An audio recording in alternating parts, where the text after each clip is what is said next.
There's an island roughly the size of France sitting right off the coast of Africa. You can practically see it from the mainland. Yet for the vast majority of human history, nobody lived there. Not a soul.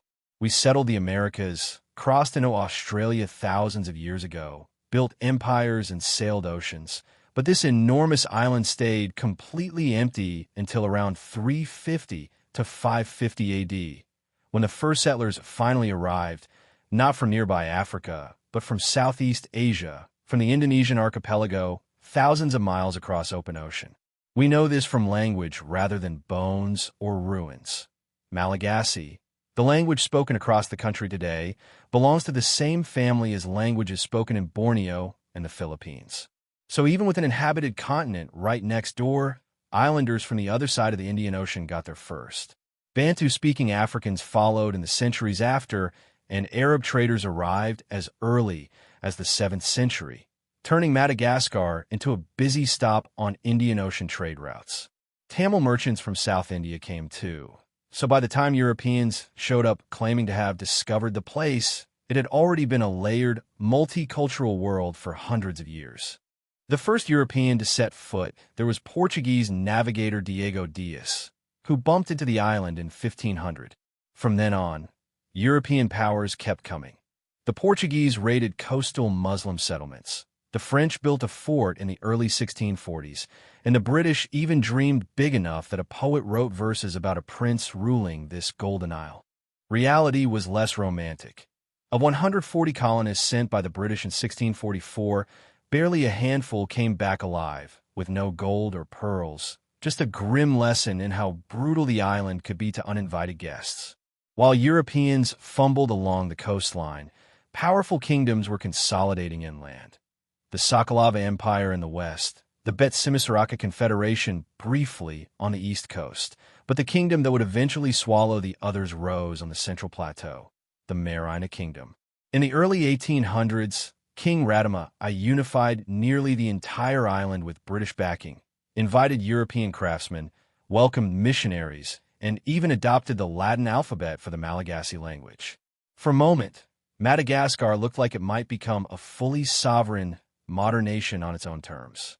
Then Radama died in 1828, and his widow, Queen Ranavalona I, reversed course entirely, banning Christianity, expelling missionaries, and beating back a joint British-French military attempt in 1845. After her death in 1861, the floodgates reopened. French business interests poured in, missionaries returned, and an increasingly impatient France launched the First Franco-Marino War in 1883. By 1895, French troops were marching on the capital, and after shelling Antananarivo, Queen Ranavalona III surrendered. France declared Madagascar a colony the following year, exiled the royal family, and spent roughly 15 years on what it called a pacification campaign. In reality, a brutal military suppression of resistance. A kingdom built over centuries was erased in months. By 1947, the Malagasy had had enough and launched a massive uprising, which France crushed. But an idea that's strong doesn't stay buried.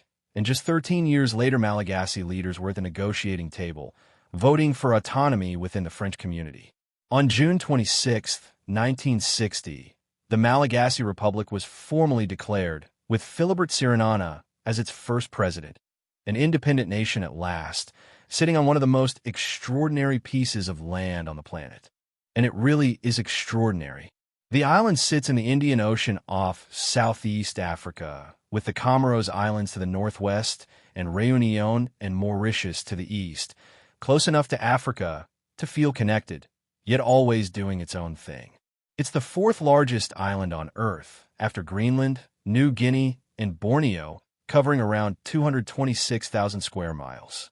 Its shape is just as distinctive as its size. The east coast runs in an almost perfectly straight line facing the open Indian Ocean, while the west coast is deeply contoured with bays, inlets, and natural harbors, which is exactly why Arab traders, European explorers, and pirates found it so appealing. But the island's real defining feature is its spine, a mountain ridge running nearly its entire length from north to south, splitting the country into two different worlds. To the east lies dense rainforest, and a narrow coastal plain. To the west, savanna. Along that central ridge sit the highlands, home to the capital Antananarivo, where the soil is a striking rusty red thanks to iron and aluminum oxides, earning Madagascar the nickname the Great Red Island. Its highest point, Maramacotro in the north, rises to nearly 9,500 feet. The climate is just as split as the terrain.